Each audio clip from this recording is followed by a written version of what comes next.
Sword of Coming, episode 362. Untuk melihat video selengkapnya, sahabat bisa kunjungi playlist yang telah Sabta Novel sediakan. Yuk mari, kita berimajinasi bersama dan masuk ke alur ceritanya.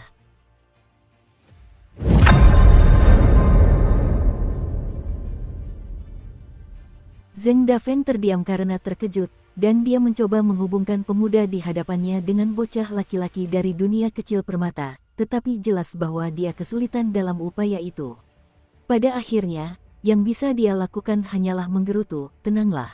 Kau meludahi wajahku." Setelah hening sejenak, Zheng Dafeng menerima botol pil meditasi duduk dari Chen Pingan. Jika Chen Pingan tidak melebih-lebihkan kualitas pil ini, maka hanya 2 pil saja sudah cukup untuk meredakan lukanya. Namun, pemulihan total bukanlah hal yang mudah. Dan akar masalahnya tidak bisa diatasi hanya dengan 1 atau 2 pil. Pei Qian mengintip ke dalam ruangan dari ambang pintu, dan dia sangat marah sambil mengangkat tongkat pendakiannya dan berteriak, "Apa-apaan sih kamu? Kalau kamu terus tidak tahu berterima kasih, aku akan benar-benar marah." Zheng Dafeng menyimpan botol kecil itu, lalu menoleh padanya dengan seringai geli sambil menjawab, "Aku benar-benar gemetar ketakutan. Wah, dari mana datangnya gadis cantik dan pemberani sepertimu?" Pei Qian berdeham, lalu berdiri tegak dan membenturkan ujung tongkat pendakiannya ke tanah sambil menyatakan, "Dengarkan baik-baik. Namaku Pei Qian, dan aku seorang putri yang sedang mengalami masa sulit. Chen Pingan adalah guruku, dan aku adalah murid pendiri sekte kita." Pei Qian tidak lagi berani menyatakan dirinya sebagai putri Chen Pingan di depan orang lain karena takut dipukuli. Zheng Dafeng menatap Pei Qian sejenak dengan mulut sedikit terbuka, lalu menoleh ke Chen Pingan, bertanya-tanya bagaimana duo aneh ini bisa bersama. "Mari kita masuk ke dalam, ada beberapa hal penting yang ingin saya bicarakan denganmu," kata Chen Pingan. "Masalah penting, bukankah kita sudah membahas semuanya?" tanya Zheng Dafeng. "Hanya karena aku bersedia terlibat dalam hal ini bukan berarti aku benar-benar ingin mati," bentak Chen Pingan. "Berapa banyak immortal bumi tingkat inti emas dan tingkat awal yang dimiliki kubu lawan? Kekuatan mana yang hanya berdiam diri, immortal bumi mana yang benar-benar akan ikut serta dalam pertempuran, apakah mungkin ada kultivator tingkat 5 atas yang akan terlibat? Semua ini adalah hal-hal yang harus saya pelajari. Selain itu, saya juga harus mempelajari tentang geomansi kota naga tua dan jalur pelarian yang dapat kita gunakan di dekat platform pendakian naga. Dan Anda harus menceritakan tentang pertempuran Anda melawan klan Fu, klan Fang, dan klan Ding." Zheng Dafeng mulai sakit kepala karena rentetan pertanyaan itu, dan dia mengeluarkan botol kecil pil meditasi duduk lalu menyodorkannya kembali ke Chen Pingan sambil menggerutu, "Aku tidak mau barangmu. Sudah kubilang kita bukan tipe orang yang sama." Chen Pingan tidak memperhatikannya dan langsung melangkah masuk ke toko. Sosok berjiwa yin dengan nama keluarga Zhao telah muncul di toko, dan dia tersenyum sambil berkata, "Aku bisa memberitahumu semua yang ingin kau ketahui." Zheng Dafeng menghela napas sedih, lalu seperti biasa menggaruk selangkangannya sebelum mengambil bangkunya dan kembali ke toko. Dari sana, dia mengikuti Chen Pingan ke halaman belakang. Setelah memasuki kamar Zheng Dafeng, Chen Pingan dan Jiwa Yin dengan nama keluarga Zhao duduk berhadapan. Pei Qian tidak berani duduk di kursi utama di ujung meja di antara mereka. Sebaliknya, dia duduk di bangku yang menghadap pintu masuk ruangan, membiarkan kursi utama kosong untuk Zheng Dafeng. Adapun Wei Xian dan yang lainnya, Chen Pingan menginstruksikan mereka untuk membawa kursi sendiri dan ikut mendengarkan percakapan. Sebelum duduk, Zheng Dafeng akhirnya menunjukkan keramahan yang pantas bagi seorang tuan rumah, dengan menaruh segenggam besar biji bunga matahari ke atas piring sebelum meletakkannya di depan Pei Qian, yang melirik Chen Pingan, lalu dengan enggan mengucapkan terima kasih kepada Zheng Dafeng. Setelah itu, Zheng Dafeng mengeluarkan 2 piring besar berisi kacang asin dan dendeng sapi untuk dirinya sendiri. Pei Qian memandang biji bunga matahari di piring-piring kecilnya, lalu memandang hidangan yang telah disiapkan Zheng Dafeng untuk dirinya sendiri. Bahkan piring-piringnya lebih besar daripada piring Pei Qian. Pei Qian mengacungkan jempol sambil memuji dengan nada bercanda, "Betapa murah hati dan ramahnya Anda sebagai tuan rumah." "Tidak apa-apa, kamu tidak perlu berterima kasih padaku," jawab Zheng Dafeng sambil tersenyum lebar. Pei Qian duduk di bangkunya dengan kesal dan memakan biji bunga matahari dengan sikap tidak senang. Chen Pingan meletakkan labu penunjang pedangnya di atas meja dan bertanya, apakah kau bisa minum? Zheng Dafeng mengunyah kacang sambil menggelengkan kepala dan menjawab, sayangnya tidak. Minum alkohol benar-benar dilarang bagi saya dalam waktu dekat. Dalam 6 hari, selama masa matahari dingin utama, Zheng Dafeng dan Fu Qi akan terlibat dalam pertempuran sampai mati di platform pendakian naga klan Fu, kata Jiwayin dengan nama keluarga Zhao. Hanya satu dari keduanya yang akan mampu meninggalkan platform pendakian naga hidup-hidup pada hari itu. Jika Zheng Dafeng mati, maka yang perlu kita lakukan hanyalah mengumpulkan tubuhnya, dan kita tidak akan berada dalam bahaya. Setelah membunuh seorang seniman bela diri tingkat 9, klan Fu akan telah mendapatkan kembali kehormatan yang hilang, dan tidak akan lagi bersikap picik dengan bersikeras menargetkan toko obat debu. Senyum masam kemudian muncul di wajah Jiwayin itu saat dia melanjutkan, tentu saja, aku tidak bisa hanya berdiri dan menyaksikan Zheng Dafeng mati di platform pendakian naga. Jika dia mati, maka aku bahkan tidak akan bisa terus eksis sebagai Jiwayin, apalagi melindungi keturunanku. Oleh karena itu, meskipun platform pendakian naga penuh dengan batasan pada hari itu, aku tetap harus terjun ke medan pertempuran, tetapi jika aku terpaksa melakukannya, maka itu berarti semuanya sudah hilang, dan aku hanya akan sedikit menunda kematian Zheng Dafeng yang tak terhindarkan. Jika kau memutuskan untuk ikut serta dalam pertempuran ini, maka semuanya akan berubah menjadi kekacauan total. Selain semua kultivator tingkat inti emas dan tingkat pemula, bahkan semua kultivator tingkat 5 menengah dari kelima klan utama kota ini, kecuali klan Fan, kemungkinan besar juga akan ikut serta. Aku sudah tahu itu. Itu akan menjadi hasil terburuk yang mungkin terjadi. Lalu, apa hasil terbaik yang mungkin terjadi? Tanya Chen Pingan. Jiwayin itu agak terkejut. Tampaknya Chen Pingan telah banyak berubah selama perjalanannya ke Gunung Stalaktit dan kembali. Namun, sebagai Jiwayin, fitur wajahnya agak kabur, sehingga keterkejutan di wajahnya tidak terlalu terlihat. Jiwayin itu melanjutkan, setelah mengalahkan Chu Yang, Zheng Dafeng bertarung melawan leluhur klan Fu tingkat awal yang menggunakan alat pseudo celestial. Karena telah lama berada di kota naga tua, klan Fu telah mengubah istananya menjadi dunia kecil yang mirip dengan akademi atau kuil Taois. Oleh karena itu, pertempuran itu sangat berat bagi Zheng Dafeng. Aku hanya menahan diri, ejek Zheng Dafeng. Targetku sejak awal memang untuk menghajar Fu Qi habis-habisan. Jika aku tidak sengaja menekan tingkat kultivasiku sendiri, aku pasti sudah menginjak-injak orang tua itu sampai ke tanah dan meludahi wajahnya. Chen Pingan agak skeptis, tetapi Dewa Yin itu tersenyum dan membenarkan. Zheng Dafeng mengatakan yang sebenarnya, dia benar-benar menahan diri karena dia tidak ingin mengungkapkan basis kultivasinya yang sebenarnya terlalu cepat. Chen Pingan mengangguk sebagai jawaban. Ini memang tampak seperti sesuatu yang akan dilakukan Zheng Dafeng. Seandainya Lier berada di posisinya, mustahil dia akan melakukan hal yang sama. Di dunia kecil permata, Zheng Dafeng sebenarnya mungkin adalah individu yang paling berpengetahuan, kecuali Tuan Qi, Pak Tua Yang, dan Li Xisheng. Semakin banyak yang diketahui seseorang, semakin tinggi pencapaian yang ingin diraihnya. Karena beban pengetahuan ini, niat tinjunya ternyata tidak semurni niat Lier. Lagi pula, keinginan seringkali mempersempit bidang pandang seseorang, dan itulah sebabnya Zheng Dafeng begitu kesulitan mencapai terobosan tingkat ke-9-nya, sampai-sampai Chen Pingan dan Bab Ketulusan harus menjadi mentor daunnya. Kalau begitu, siapa yang melukainya begitu parah? Apakah murid langsung Sekte Daun Payung yang menikah dengan klan Ding? Mengapa pertempuran terjadi di antara mereka sejak awal? Tanya Chen Pingan. Ekspresi Zheng Dafeng sedikit gelap saat dia menggigit sepotong dendeng sapi dengan ganas. Sementara Jiwayin tersenyum dan menjawab, dia datang ke toko obat debu secara tiba-tiba dan memberikan penjelasan panjang lebar sejak awal. Singkatnya, namanya Duyan, dan dia adalah cucu tertua dari Patriark Sekte Daun Payung. Rupanya, dia pernah datang ke kota naga tua dengan menyamar dengan identitas palsu, dan pada saat itu, leluhur pemuda dari klan Fang itu menjadi kaki tangannya. Pemuda itu adalah satu-satunya anggota klan laki-laki dari generasinya, jadi dia ingin Zheng Dafeng membantunya dan menyelamatkan garis keturunan klan Fang. Selama Zheng Dafeng bersedia melakukannya, dia berjanji bahwa Sekte Daun Payung akan berpihak pada toko obat debu.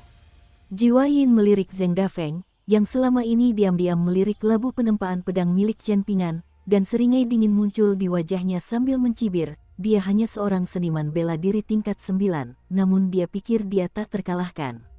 Dia tahu bahwa ada kultivator tingkat giok belum dipoles bersama Du Yan saat itu, namun dia terang-terangan menghinanya di depan mukanya, mengatakan bahwa sungguh menyedihkan seorang kultivator tingkat 5 atas seperti dia bersedia menjadi anjing penjilat bagi orang lain. Bagaimana perasaanmu sekarang, Zheng Dafeng? Kau mau minum anggur? Kalau ya, silakan saja. Toh kau tak terkalahkan, kan? Jadi, apa masalahnya jika Fuki adalah kultivator tingkat awal yang menggunakan setidaknya satu alat surgawi dan juga diperkuat oleh platform pendakian naga? Kau tetap akan menjatuhkannya hanya dengan satu pukulan. Zheng Dafeng memutar matanya dan meletakkan satu kakinya di bangku sambil mengangkat bahu dengan acuh tak acuh. Namun, tidak bisa minum anggur benar-benar menyiksanya. Yang lebih membuat frustrasi adalah dia sudah memberitahu Chen Pingan bahwa dia tidak akan minum, dan Chen Pingan sendiri juga tidak minum, tetapi entah kenapa, dia meletakkan labu penunjang pedang di atas meja dan bahkan melepas penutupnya. Ngomong-ngomong, Fan Er memberitahuku bahwa Zheng Dafeng mengunjungi klan Fang dan mengatakan sesuatu kepada pemuda itu. Apa yang kau katakan? Tanya Chen Pingan dengan ekspresi penasaran. Zheng Dafeng membuang kulit kacang di tangannya, lalu menjawab dengan ekspresi dingin, aku sudah bilang padanya bahwa aku akan membuatnya menyesal telah dilahirkan. Pak Tua Zhao tahu beberapa teknik terlarang yang akan memastikan dia menderita seumur hidupnya. Barulah sekarang Chen Pingan berbalik menghadap Wei Xian dan yang lainnya sambil tersenyum dan berkata, aku lupa memperkenalkan diri. Ini Zheng Dafeng, dan dia berasal dari kota yang sama denganku. Dia adalah seniman bela diri tingkat 9, dan dia adalah penjaga gerbang kota kita. Dulu, dia menawariku pekerjaan yang menghasilkan uang, jadi aku berterima kasih padanya. Zheng Dafeng menangkupkan tinjunya memberi hormat ke arah Wei Xian dan yang lainnya. Mantan pemilik pedang terbangku, ke-15, adalah gurunya. Selama beberapa dekade terakhir, gurunya hanya menerima 2 murid. Zheng Dafeng sekarang berada di tingkat ke-9, sementara kakak seniornya telah mencapai tingkat ke-10, dan dia melakukannya dengan sangat mudah. Itu benar-benar seperti rutinitas baginya seperti makan dan minum, lanjut Chen Pingan. Mata Pei Qian langsung berbinar mendengar ini. Metode kultivasi ini sangat cocok untuknya. Jika dia bisa menjadi seniman bela diri tingkat ke-10 hanya dengan makan dan minum, maka dia tidak perlu lagi membaca atau membuat transkripsi. Jika dia bisa menyelipkan beberapa teguk anggur di sana-sini di atas itu semua, hanya memikirkan hal itu saja sudah membuatnya bersemangat. Setelah sedikit mengejek Zheng Dafeng, Jiwa Yin itu melanjutkan, hasil terbaik yang mungkin terjadi adalah jika Zheng Dafeng berhasil mengalahkan Fuki. Jika itu terjadi, maka kita harus mempertimbangkan bagaimana kita akan membawa Zheng Dafeng dan kembali ke sini hidup-hidup. Perjalanan dari platform pendakian naga kembali ke toko obat debu pasti akan sangat berbahaya, tetapi siapa tahu. Mungkin surga akan tersenyum kepada kita. Melihat keadaan saat ini, klan Jiang Hutan Awan merupakan ancaman terbesar bagi kita, tetapi pada saat yang sama, reputasi klan Jiang Hutan Awan yang gemilang memberi kita sedikit peluang untuk bertahan hidup. Jika Zheng Dafeng selamat dan kembali dari platform pendakian naga, maka tidak akan ada yang berani ikut campur dan membela klan Jiang Hutan Awan atau klan Fu. Bahkan klan Fu pun tidak akan berani membatalkan perjanjian dan terus mengejar Zheng Dafeng. Adapun apakah mereka akan bertindak secara diam-diam, jika ya, kemungkinan besar itu akan terjadi dalam perjalanan pulang dari platform pendakian naga. Jiwa Yin berhenti sejenak di sini, lalu bertanya, apakah wanita itu benar-benar tidak mau ikut campur? Orang yang ia maksud adalah alasan utama mengapa Zheng Dafeng memutuskan untuk meninggalkan dunia kecil permata dan datang ke kota naga tua. Zheng Dafeng mengerutkan bibir sambil mencibir, dia sudah menyatakan pendiriannya sebelum aku pergi ke klan Fang. Paling-paling, dia hanya akan memastikan bahwa klan Fan tidak akan mengkhianatiku, dan bahwa klan Fu tidak akan mampu mengendalikan lautan awan di atas kota naga tua. Adapun hal lainnya, dia mengatakan bahwa jika aku ingin mati, maka dia akan dengan senang hati menyaksikan kematianku. Ini bukanlah kata-kata persis Fan Junmao. Saat itu, yang sebenarnya dia katakan kepadanya adalah, kau selalu bertambah tua, tetapi tampaknya tidak pernah bertambah bijak. Kau masih sama tidak bergunanya seperti dulu, jadi kau pantas dipaku ke pilar lagi. Tentu saja, Zheng Dafeng tidak akan menyampaikan kata-kata persis ini kepada Chen Ping'an karena itu akan terlalu memalukan baginya. Bahkan Jiwa Yin dengan nama keluarga Zhao pun tidak dapat menguping percakapan ini. Perkembangan basis kultivasi Fan Junmo yang begitu cepat selalu sangat aneh, jelas ada lebih banyak hal tentang dirinya daripada yang terlihat. Selain Fuqi, semua orang di kota Naga Tua benar-benar bingung mengapa klan Fan memutuskan untuk melawan semua kebijaksanaan konvensional dan menolak untuk tunduk kepada klan Fu. Di klan Fan, ada seseorang yang memiliki otoritas lebih besar daripada ayah Fan Er.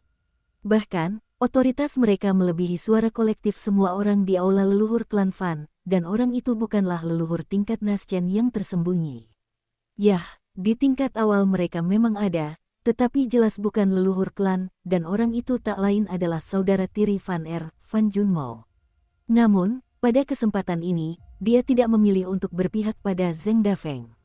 Sebaliknya, dia mengatakan kepadanya bahwa dia hanya akan bertindak sebagai pengamat netral, bahkan jika itu berarti menyaksikan Zheng Dafeng mati. Zheng Dafeng tahu bahwa dia tidak sedang bercanda. Kemudian, Jiwa Yin tersebut memperkenalkan kepada Chen Ping'an semua immortal bumi tingkat inti emas dan tingkat awal dari kelima klan utama di luar klan kipas, serta kemampuan mistis dan artefak penting dari klan-klan tersebut. Dibandingkan dengan apa yang Fan Er katakan padanya di dalam kereta, Jiwa Yin hanya menyebutkan 3 orang tambahan, dan tidak satu pun dari mereka berada di tingkat Naschen, jadi ini adalah kabar baik. Aku bisa mendapatkan peta geomansi kota Naga Tua dan platform pendakian naga malam ini juga, tawar Jiwa Yin itu, dan Chen Ping'an tentu saja tidak akan menolak. Jiwa Yin itu kemudian melirik Zheng Dafeng, dan tiba-tiba ia melontarkan kata-kata kasar yang penuh amarah. Sialan, kenapa aku tidak ditugaskan untuk melindungi Chen Ping'an saja? Aku tidak perlu terus-menerus mengurusi urusannya, dan bahkan jika aku sampai terlibat pertempuran karena dia, setidaknya itu akan menjadi pertempuran di mana aku bisa benar-benar mengerahkan seluruh kemampuan dan tidak perlu terlalu banyak berpikir, daripada harus merancang satu rencana demi rencana untuk sesuatu yang pada dasarnya sia-sia. Zheng Dafeng meliriknya dari sudut matanya sambil mencibir, apakah kau sudah lupa semua hari-hari nyaman yang pernah kau habiskan bersamaku? Jiwa Yin mendengus dingin sebagai respons. Apakah ada kultivator tingkat giok belum dipoles yang bersembunyi di balik layar? Jika ada, berapa banyak? Tanya Chen Ping'an. Menurutmu ada berapa banyak kultivator tingkat giok belum dipoles di benua botol berharga timur kita? Biar kuhitungkan untukmu, Zheng Dafeng terkekeh. Ruan Qiong dari dunia kecil permata kita adalah salah satunya. Klan Song adalah kekuatan yang hebat, bukan? Mereka telah menaklukkan hampir setengah dari benua botol berharga timur, tetapi mereka masih memuja pandai besi tua itu seperti bodhisattva, bukan? Leluhur tua klan Gao dari negara Sui Raya adalah salah satunya. Dia suka berkeliling berlagak sebagai pendongeng, dan bahkan dia pun tidak berani menerima pukulan dari kakakku. Ada juga Wei Jin dari kuil angin salju, tetapi dia adalah seorang jenius yang hanya muncul sekali dalam 1000 tahun, mungkin bahkan lebih lama lagi. Pasti ada satu di Gunung Bela Diri Sejati, tapi dia tidak pernah suka menunjukkan dirinya. Pemimpin sekte dekrit ilahi baru-baru ini mencapai tingkat abadi dan memperoleh gelar penguasa surgawi. Guru Gunung Akademi Pemandangan Danau mungkin bahkan belum mencapai 5 tingkat atas. Jadi begitulah, ada berapa kultivator tingkat giok tak terpoles. Tentu saja, ada juga orang-orang seperti Dewa Langit Siesi dari benua Bulu Utara, Dewa Pedang Chaosi dari benua Pusaran Selatan, dan pahlawan pengembara Mohis, Suruo, tetapi mereka tidak termasuk sebagai kultivator benua botol berharga timur kita. Mengapa Dewa Langit Siesi dan pendekar pedang Chaosi tidak dihitung? Tanya Chen Ping'an. Keduanya berasal dari dunia kecil permata kita, dan mereka mungkin telah membangun reputasi mereka di benua lain, tetapi mereka masih memiliki kampung halaman yang sama dengan kita. Secara khusus, tempat tinggal leluhur Chaosi juga berada di Gang Fas Tanah Liat, dan aku bertemu dengannya di sana terakhir kali. Harus saya akui, dia bukan orang yang baik. Dia mengutak-atik dewa pintu di rumah saya, tetapi untungnya, saudara laki-laki Li Baoping menyadari apa yang dia lakukan dan memperbaikinya kembali. Zheng Dafeng tidak bisa membantah hal ini, jadi dia hanya bisa mengunyah dendeng dalam diam. Wei Xian dan yang lainnya telah berusaha untuk tetap tenang selama ini, tetapi mereka benar-benar kesulitan untuk mempertahankan ketenangan mereka saat ini. Seberapa menggelikan sih kota kelahiran Chen Ping'an ini? Kota macam apa sih yang punya penjaga gerbang yang merupakan seniman bela diri tingkat 9, yang pada gilirannya punya seniman bela diri tingkat 10 sebagai kakak laki-lakinya? Dan kota itu juga merupakan rumah bagi seorang pendekar pedang abadi dan seorang dewa langit Taois. Apakah ada orang biasa di kota itu? Setelah ditegur oleh Chen Ping'an, Zheng Dafeng ingin menebus kesalahannya, dan dia bertanya, "Baiklah, tapi ada berapa banyak seniman bela diri tingkat 10 di benua botol harta karun timur?" "Hanya ada 2, kan? Li Er dan Song Changjing. Aku akan menjadi yang berikutnya, kan? Pasti instruktur teknik tinjumu juga bukan seniman bela diri tingkat 10. Chen Ping'an ragu sejenak, lalu berkata dengan jujur, "Sejujurnya, saya rasa memang begitu." Zheng Dafeng mengusap wajahnya sendiri, lalu berteriak dengan marah, "Wah, aku hampir langsung naik ke tingkat ke-10 dari puncak tingkat ke-8. Bagaimana menurutmu? Apakah ada yang pernah melakukan itu sebelumnya? Kalau begitu, bagaimana kalau kau langsung naik ke tingkat ke-10 di sini saja untukku?" "Kita tidak perlu khawatir tentang apapun," Chen Ping'an terkekeh. "Aku bahkan tidak perlu pergi ke platform pendakian naga. Aku akan tinggal di toko obat debu dan memasak pesta perayaan besar untukmu, bagaimana?" Zheng Dafeng tidak menanggapi hal ini. Jika semudah itu mencapai tingkatan ke-10, lalu mengapa Li Er meninggalkan Jewel Small World? Bagi praktisi seni bela diri murni, perbedaan antara tingkatan ke-9 dan ke-10 agak mirip dengan perbedaan antara tingkatan ke-12 dan ke-13 bagi praktisi pedang. Adapun tingkatan ke-11 untuk seniman bela diri dan tingkatan ke-14 untuk pendekar pedang, tingkatan-tingkatan tersebut sebenarnya hanya pernah terlihat dalam legenda. Kedua hambatan tersebut bahkan lebih mengerikan daripada hambatan pada tingkatan ke-5 dan ke-6 serta tingkatan ke-10 dan ke-11 bagi para pemurni Qi. Zheng Dafeng adalah pria yang sangat ambisius, tetapi bahkan dia pun tidak berani menargetkan tingkat dewa bela diri. Jiwa Yin dengan nama keluarga Zhao merasa sangat senang. Sepertinya Chen Ping'an tahu persis bagaimana memancing emosi Zheng Dafeng. Chen Ping'an menoleh ke Jiwa Yin dan bertanya, "Apakah ada sesuatu yang istimewa tentang toko obat debu ini?" "Tentu saja," jawab Jiwa Yin itu sambil tersenyum. "Sang penguasa ilahi memerintahkanku untuk memilih tempat ini karena suatu alasan. Setelah formasi diaktifkan, tingkat kultivasiku dapat ditingkatkan ke tingkat giok tak terpoles di sini. Lagi pula, itu hanya cara untuk meningkatkan basis kultivasimu sendiri dengan mengorbankan karma baik, dan kau tidak akan bisa mempertahankannya dalam waktu lama," desah Zheng Dafeng. "Apa kau benar-benar berpikir aku tidak melakukan sesuatu yang berguna selama kita berada di kota naga tua ini?" ejek Jiwa Yin itu. "Yang kau lakukan hanyalah berjemur sepanjang hari dan menunggu para bidadari terbang di atas kepalamu, tetapi aku sebenarnya telah memanfaatkan waktuku secara efektif. Jika kita bisa melewati bulan ini, mungkin keadaan akan berubah menjadi lebih baik. Jadi begitu. Baiklah, mari kita hitung jumlah orang yang berada di pihak kita," kata Chen Ping'an sambil tersenyum. Zheng Dafeng memasukkan segenggam kacang tanah asin ke mulutnya sendiri, lalu bertanya, "Siapa yang kau maksud? Bukankah kita semua sudah ada di ruangan ini?" Pei Qian menunjuk dirinya sendiri dengan senyum gembira sambil bertanya, "Aku juga termasuk. Tapi aku masih belum menguasai ilmu pedangku yang tak tertandingi." Itu adalah momen kesadaran diri yang langka dari Pei Qian. "Aku tidak setuju, pahlawan wanita Pei.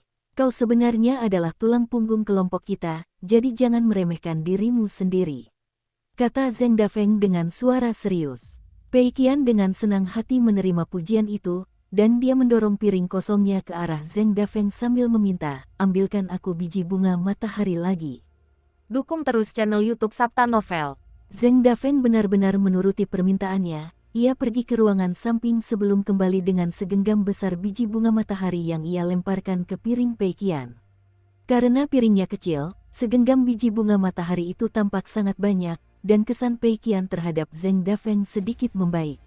Akhirnya, Chen Ping'an menyesap anggur pertamanya, dan setelah meletakkan labu penunjang pedang, 15 terbang keluar dari dalamnya. Kemudian Chen Ping'an mengeluarkan harta karun pengecil tablet giok yang diberikan Zheng Dafeng kepadanya, dan dia tersenyum sambil berkata, "Ada banyak orang di kota naga tua yang berpikir bahwa uang adalah segalanya, bukan? Saat ini aku tidak punya banyak uang, tetapi aku memiliki beberapa barang berharga. Jubah Dao ini disebut anggur manis emas, dan merupakan peninggalan seorang immortal kuno. Apakah kau bersedia memakainya? Selain itu, aku memiliki beberapa rantai pengikat iblis yang terbuat dari kumis naga banjir tingkat awal dari parit naga banjir. Apakah itu akan berguna bagimu? Zeng Dafeng menggelengkan kepalanya sebagai jawaban. Begitu kau mencapai 3 tingkat penempaan pikiran, kau akan mengerti bahwa hal-hal ini hanya akan menghambatmu. Mungkin hal-hal ini dapat menyelamatkan hidupmu, tetapi jika aku menggunakannya, maka itu hanya akan mengirimku pada kematian. Chen Pingan mengangguk sebagai jawaban, lalu mengeluarkan setumpuk besar jimat yang sudah diukir sebelumnya sambil melanjutkan, kurasa kau tidak akan membutuhkan jimat penerangan energi yang. Jika platform pembunuh naga telah dibuat seperti tanah suci oleh klan Fu, maka jimat penghancur penghalang kemungkinan besar juga tidak akan berfungsi. Aku juga punya jimat penekan iblis pagoda harta karun dan jimat pemutus kunci, tapi itu khusus untuk digunakan pada naga banjir. Oh, jimat penekan pedang ini memiliki kualitas yang cukup tinggi. Jimat ini diukir untukku oleh seorang teman, dan mampu menekan bahkan pedang terbang terikat milik pendekar pedang tingkat pemula untuk waktu singkat. Jiwa Yin dengan nama keluarga Zhao dapat merasakan sedikit tekanan hanya dengan melihat tumpukan jimat, terutama jimat penekan pedang biru. Meskipun itu adalah jimat yang secara khusus menargetkan pendekar pedang abadi bumi, itu tetap membuatnya merasa sangat khawatir. Apakah kau terus-menerus merampok orang selama perjalanan ke gunung stalaktit ini? Seru Zeng Dafeng dengan ekspresi terkejut. Chen Pingan mengabaikan Zeng Dafeng dan terus mengeluarkan barang-barang lainnya, kali ini 3 wadah porselen. Yang satu ini berisi inti emas yang belum matang dari iblis air dari sungai pemakaman benua daun payung, yang ini berisi inti emas tingkat awal dari naga banjir tua dari parit naga banjir, dan yang ini berisi inti emas dari iblis besar tingkat 12. Zeng Dafeng menoleh dan menatap jiwa Yin itu, lalu menunjuk ke vas porselen yang berisi inti emas iblis besar tingkat 12 sambil bertanya, apakah kau percaya dengan omong kosong yang dia ucapkan? Jiwa Yin itu menggelengkan kepalanya, lalu mengangguk sambil menjawab, aku tidak akan percaya jika itu orang lain, tetapi karena ini Chen Pingan yang kita bicarakan, aku akan mengatakan aku masih ragu-ragu. Apakah salah satu dari benda-benda ini dapat membantumu? Tanya Chen Pingan. Tunggu sebentar, izinkan saya berpikir sejenak, kata Zeng Dafeng, lalu termenung. Seandainya aku tahu kau memiliki begitu banyak barang berharga, aku tidak akan pernah membiarkanmu masuk ke ruangan ini. Mengapa kau melakukan ini? Desah jiwa Yin itu. Serius, kenapa kau melakukan ini? Jiwa Yin itu mengulanginya dengan berlebihan. Anggap saja ini sebagai kesepakatan yang kubuat dengan Dewa Yang, kata Chen Pingan dengan ekspresi tenang. Entah aku kehilangan segalanya, atau aku mendapatkan keuntungan besar. Jiwa Yin itu hanya menggelengkan kepalanya dan tidak memberikan tanggapan, jelas tidak yakin. Bagaimana menurut kalian? Tanya Chen Pingan sambil berbalik. Apa lagi yang bisa kulakukan selain mengikuti arahanmu? Jawab Wei Xian dengan acuh tak acuh. Sui Yubian meletakkan pedangnya di pangkuannya, lalu berkata dengan kilca maka di matanya, selain pil meditasi duduk, aku juga menginginkan pil naga api dan pil pembawa hujan. Aku selalu menikmati kesempatan untuk membunuh 1 atau 2 immortal, kata Zulian sambil tersenyum. Jika aku bisa mengambil keputusan di sini, tentu saja aku ingin segera meninggalkan kota naga tua, tetapi karena kau sudah memutuskan untuk tinggal, aku juga menginginkan pil naga api dan pil pembawa hujan. Setelah kita mendapatkan peta geomansi kota naga tua, aku bisa membantu memetakan rute terbaik yang harus kita tempuh, kata Lu Baixiang. Terima kasih semuanya, kata Chen Pingan sambil menangkupkan tinjunya sebagai tanda terima kasih. Lalu dia menoleh kembali ke Zeng Dafeng dan bertanya, menurutmu, apakah keempatnya akan mampu meningkatkan tingkat kultivasi mereka dalam beberapa hari ke depan? Zeng Dafeng mengangguk sambil menjawab, saya bisa melihat bahwa salah satu dari mereka berada di tingkat ke-7, sementara 3 lainnya berada di puncak tingkat ke-6. Mereka semua adalah seniman bela diri murni sejati, dan jujur saja, saya bahkan tidak tahu dari mana Anda berhasil merekrut mereka.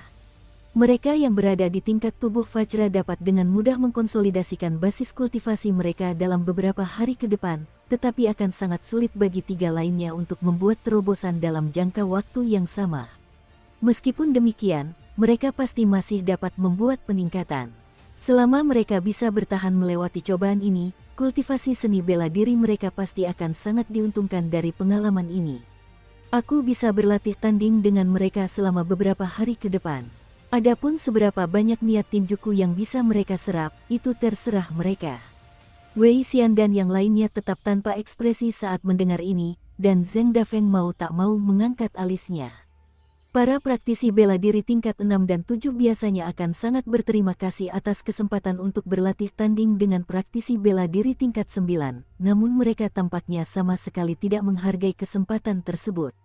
Tanpa sepengetahuannya, keempatnya memiliki sejarah panjang yang membuat mereka sangat berbeda dari seniman bela diri biasa dengan tingkat kultivasi yang sama. Di medan perang, Wei Xian adalah kekuatan alam yang tak tertandingi, seorang diri yang mampu melawan pasukan yang sangat besar sendirian. Lu Baixiang adalah seorang pria dengan banyak bakat luar biasa, dan dia berusaha untuk menjadi yang terbaik dalam segala hal di tanah berkah bunga teratai selain seni bela diri, termasuk hal-hal seperti memainkan alat musik, bermain go, menulis kaligrafi, dan membuat teh. Sui Yubian sangat terobsesi dengan ilmu pedang, berjuang sepenuh hati menuju tujuan kenaikan pangkat. Adapun Zulian, di balik penampilan ramahnya tersembunyi seorang yang benar-benar gila. Bahkan jika semua ahli bela diri di dunia ini berbalik melawannya sekaligus, dia tetap akan dengan senang hati menghadapi mereka dengan tinjunya. Zheng Dafeng cukup menantikan pertandingan sparring yang akan dia jalani melawan keempat orang ini. Ekspresi serius muncul di wajah Chen Pingan saat dia berkata, "Aku ingin memurnikan sebuah barang terikat. Bisakah kau mencarikan seseorang untuk membelikannya untukku? Harus dipastikan bahwa bahan-bahan yang digunakan belum dimanipulasi. Jika aku berhasil, itu pada dasarnya akan memberiku kesempatan hidup tambahan." Jiwa Yin itu menoleh ke Zheng Dafeng, dan setelah berpikir sejenak, Zheng Dafeng menjawab, "Aku harus meminta izin seseorang. Jika dia setuju, maka ini bisa dilakukan." Senyum tiba-tiba muncul di wajah Zheng Dafeng saat dia bertanya, "Aku percaya padanya, apakah kau percaya padaku?" "Aku percaya pada tuanmu," jawab Chen Pingan, membuat Zheng Dafeng kembali terdiam. Jiwa Yin itu berdiri sambil tersenyum dan berkata, "Aku akan mencari beberapa peta geomansi lagi." Chen Pingan menoleh ke Pei Qian sambil berkata, "Kau tidur sekamar dengan Sui Yubian, sementara Wei Xian dan yang lainnya harus tidur sekamar. Aku bisa tidur di lantai toko, tapi jika bahan-bahannya dikumpulkan. Kalau begitu aku akan tidur di lantai bersama kakak Sui Yubian." Pei Qian menawarkan diri. Sui Yubian dan yang lainnya tidak keberatan dengan hal ini. Dalam menghadapi pertempuran yang akan datang, semua itu hanyalah hal-hal sepele. Saat malam tiba, Chen Pingan menyeret sebuah bangku panjang ke halaman.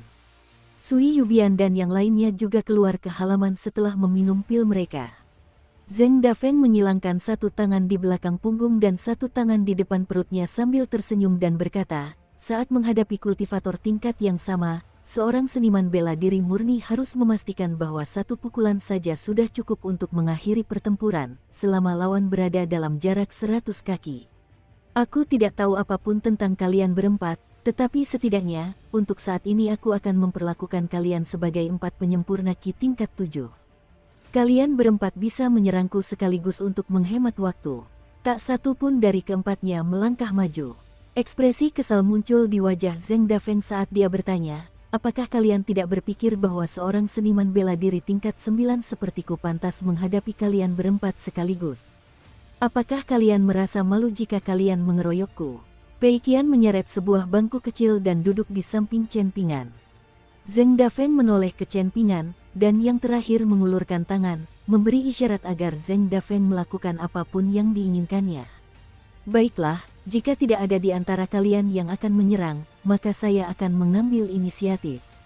Begitu suara Zheng Dafeng menghilang, dia tiba-tiba lenyap dari tempat itu, dan terdengar bunyi gedebuk pelan saat dia melayangkan 4 pukulan hampir bersamaan.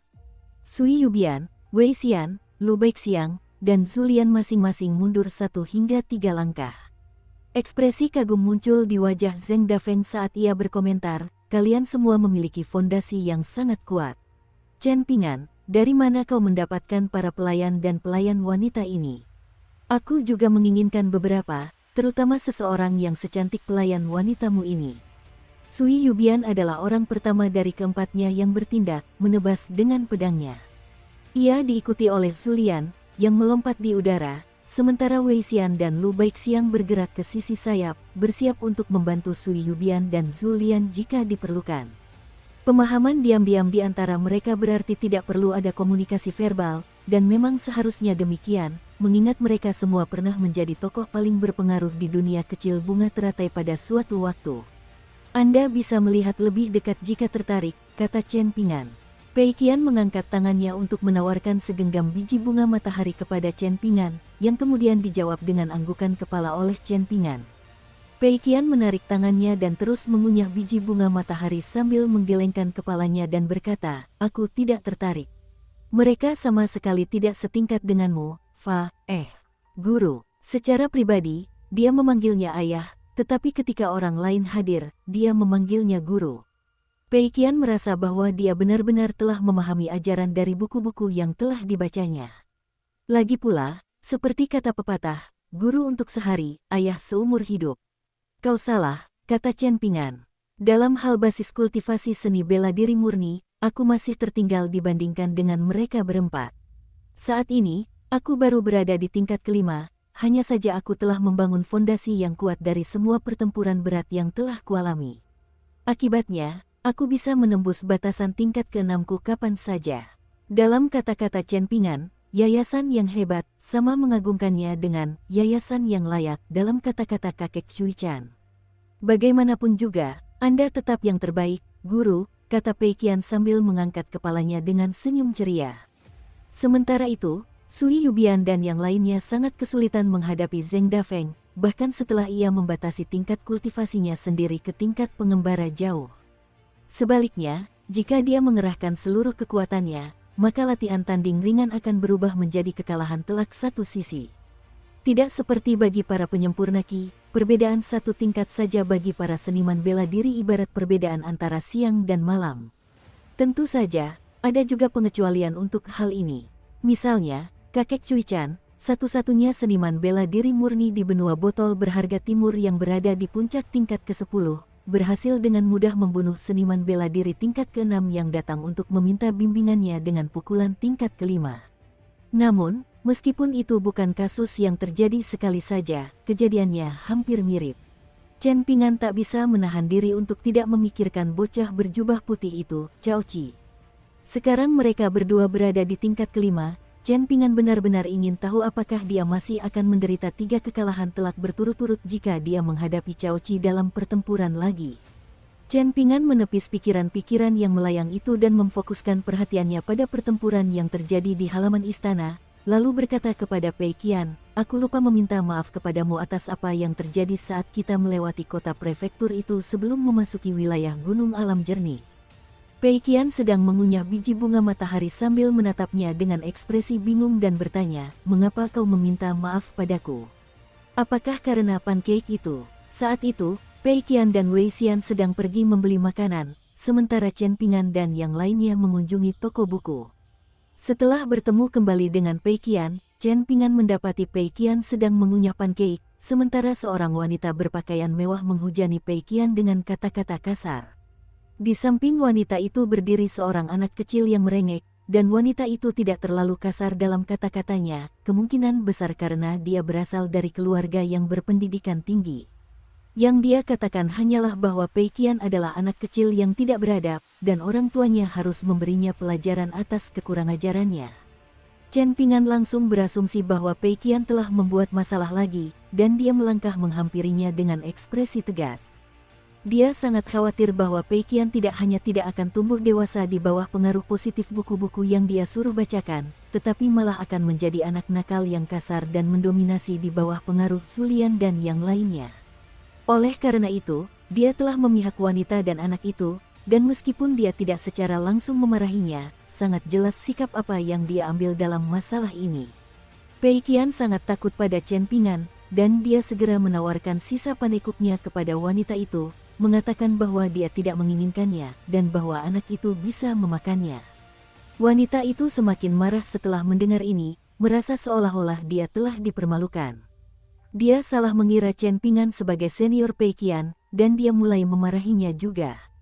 Namun, dia jauh lebih pendiam dan berhati-hati dengan kata-katanya, kemungkinan besar karena pakaian Chen Pingan memberinya kesan yang salah bahwa dia berasal dari klan yang sangat kaya. Baru setelah mendengar Wei Xian menceritakan rangkaian peristiwa hingga saat itu, Chen Pingan menyadari bahwa dia telah melakukan kesalahan.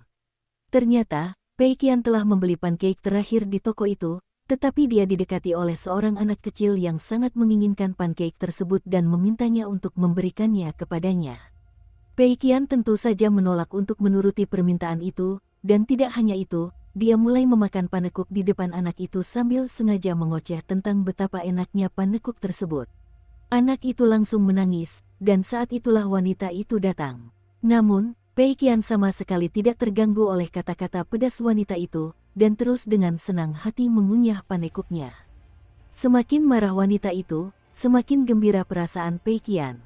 Sementara itu, Wei Xian bertindak sebagai pengamat pasif, tidak merasa perlu untuk ikut campur selama wanita itu tidak menggunakan kekerasan fisik. Setelah mengetahui kebenarannya, Chen Pingan membawa Pei Qian menghampiri wanita itu dan memintanya untuk meminta maaf. Wanita itu sangat marah, dan dia menyatakan bahwa dia memiliki koneksi yang diperlukan untuk memastikan Chen Pingan tidak akan bisa keluar dari kota hidup-hidup. Chen Pingan menyuruhnya melakukan apapun yang dia inginkan, dan setelah beberapa ancaman perpisahan lagi, wanita itu pergi dengan marah bersama anaknya. Setelah itu, tidak terjadi apa-apa. Chen Pingan menunggu beberapa saat agar wanita itu kembali dengan apa yang disebutnya sebagai bala bantuan, tetapi mereka tidak pernah muncul, jadi pada akhirnya, dia hanya bisa meninggalkan kota prefektur bersama Pei Qian dan yang lainnya. Chen Pingan menepuk kepala Pei Qian sambil menghela napas, "Aku berhutang maaf padamu atas apa yang terjadi waktu itu." Pei Qian sangat bingung mendengar ini, dan dia buru-buru membuang segenggam biji bunga matahari, lalu bangkit dari bangku kecilnya sebelum duduk di samping Chen Pingan di bangku sambil berkata dengan gelisah, "Pak Tua Wei mengatakan kepadaku bahwa para tahanan hukuman mati selalu diberi jamuan makan mewah sebelum dieksekusi. Ayah tidak bermaksud meninggalkanku di sini, kan? Apakah itu sebabnya ayah mengatakan semua ini?" Pikiran tentang ditinggalkan membuat Pei Qian merasa sangat takut sehingga dia bahkan lupa untuk tidak menyebut Chen Pingan sebagai ayahnya, dan dia mencengkeram lengan bajunya dengan sekuat tenaga. Chen Pingan menjentikkan keningnya, dan kepanikan serta ketakutan di matanya seketika berubah menjadi kegembiraan. Meskipun dahinya terasa perih, dia tahu bahwa dirinya aman. Pei Qian melepaskan lengan baju Chen Pingan, lalu meletakkan tangannya di atas bangku sambil mengayunkan kakinya maju mundur dan berkata, "Tidak perlu Anda meminta maaf kepada saya tentang hal sepele seperti itu, Guru. Anda membuat saya sangat ketakutan barusan." Menurut kata-kata Pak Tua Wei, ini sangat kecil dan tidak penting sehingga seperti gerimis ringan, yang bahkan tidak cukup untuk mencuci rambut. Chen Pingan juga meletakkan telapak tangannya di atas bangku sambil tersenyum dan bertanya, "Apakah kamu masih ingat apa yang terjadi ketika kita sampai di puncak istana surgawi? Kamu pasti merasa aku bertingkah sangat aneh, kan?" Pei Qian mengangguk dengan antusias sebagai jawaban. "Aku mengingatnya dengan sangat jelas. Saat itu, kau melakukan sesuatu yang sangat aneh. Kau berdiri tegak, lalu menyesuaikan jepit rambut giok di rambutmu. Dalam buku-buku yang kubaca, dikatakan bahwa ini adalah etiket yang benar yang harus diperhatikan saat bertemu dengan tamu penting, tetapi kau bahkan tidak mengenal orang-orang dari istana kambing hijau itu, dan mereka juga bukan tokoh-tokoh berstatus tinggi, jadi aku tidak bisa tidak bertanya-tanya mengapa kau melakukan itu. Saya memikirkan hal ini untuk waktu yang sangat lama, tetapi tidak dapat menemukan jawabannya, jadi saya menyerah saja." Ekspresi linglung muncul di wajah Chen Pingan saat dia menatap ke kejauhan dan berkata, "Beberapa tahun yang lalu, aku bertemu dengan beberapa immortal dari luar untuk pertama kalinya di pintu masuk kampung halamanku. Usia mereka sangat beragam, dan saat itu, saya berdiri di samping Zheng Dafeng, memandang mereka melalui gerbang kayu. Saya selalu memiliki penglihatan dan daya ingat yang baik, jadi bahkan sampai hari ini, saya masih dapat mengingat dengan jelas tingkah laku mereka dan ekspresi wajah mereka ketika mereka menatap saya." Chen Pingan terdiam cukup lama, lalu tersenyum sambil melanjutkan, "Itulah mengapa aku selalu berpikir bahwa jika suatu hari nanti aku berada di posisi mereka, aku tidak boleh memandang orang lain dengan cara yang sama seperti mereka memandangku. Aku tidak boleh terlalu angkuh dan terbiasa memandang orang lain seperti semut. Ini mungkin pertama kalinya Chen Ping'an berbicara begitu serius kepada Pei Qian tentang prinsip-prinsip yang tidak dapat ditemukan dalam buku, prinsip-prinsip hidup yang hanya dimiliki oleh Chen Ping'an sendiri. Chen Ping'an berjongkok untuk mengambil biji bunga matahari yang dijatuhkan Pei Qian karena panik, dan dia mengumpulkan biji bunga matahari itu di telapak tangannya yang lain sebelum duduk kembali. Kemudian, ia memberikan salah satu biji bunga matahari kepada Pei Qian sambil berkata dengan nada yang tampak santai, cara kita duduk, cara kita berbicara, cara kita bertindak, prinsip-prinsip yang kita patuhi. Semua hal itu memberitahu dunia tentang berapa banyak buku yang telah kau baca, berapa banyak kesulitan yang telah kau alami, berapa banyak ajaran dari tokoh-tokoh senior dalam hidupmu yang telah kau serap. Oleh karena itu, saya tidak ingin orang lain melihat dan berpikir buruk tentang orang tua saya dan guru-guru yang saya hormati. Saya tidak ingin menampilkan diri saya dengan cara yang akan menggambarkan para senior dan mentor saya dalam citra yang buruk. Chen Ping'an menoleh ke Pei Qian sambil tersenyum dan melanjutkan, kamu masih muda, jadi tidak masalah jika kamu tidak mengerti apa yang kukatakan sekarang. Dulu, saat aku seusiamu. Suara Chen Ping'an terhenti di sini, dan dia tidak ingin melanjutkan pemikiran itu lebih jauh.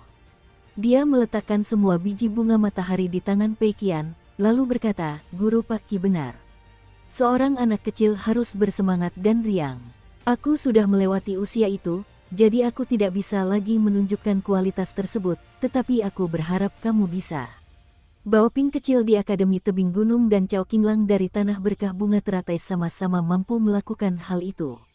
Mereka berdua tidak dibebani oleh kekhawatiran dan luka, dan mereka hanya membawa harapan dan cita-cita di pundak mereka. Hanya memikirkan keceriaan mereka saja sudah membuat saya merasa sangat senang. Ayah, kau orang yang sangat baik, Pei Qian menghela napas. Jika suatu saat aku hidup sendiri di dunia ini, bagaimana aku bisa menemukan seseorang sebaik dirimu? Kemudian, secercah kekhawatiran muncul di matanya saat dia melanjutkan, dulu, ketika aku terjebak di kapal, aku hanya bisa melihat stasiun feri dan berpikir betapa menyenangkannya semua yang ada di luar sana.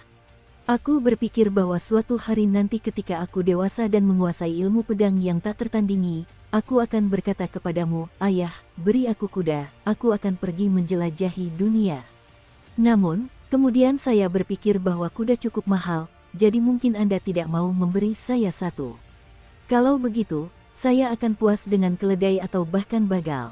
Dunia yang luas menanti saya, dan dunia memohon agar saya datang dan menjelajahinya. Pei Qian menghela napas sedih, lalu melanjutkan, tapi sekarang, aku tidak ingin menjelajahi dunia lagi. Apa gunanya? Di luar sana hanya orang jahat atau orang yang tidak begitu baik. Chen Ping'an juga mulai mengayunkan kakinya maju mundur sambil tersenyum dan bertanya, tapi kau juga bertemu denganku saat kau berada di dunia yang luas ini, bukan? Pei Qian terdiam cukup lama setelah mendengar itu, dan setelah berpikir panjang, dia menjawab dengan suara pelan, tapi aku tidak ingin bertemu orang lain lagi setelah bertemu denganmu.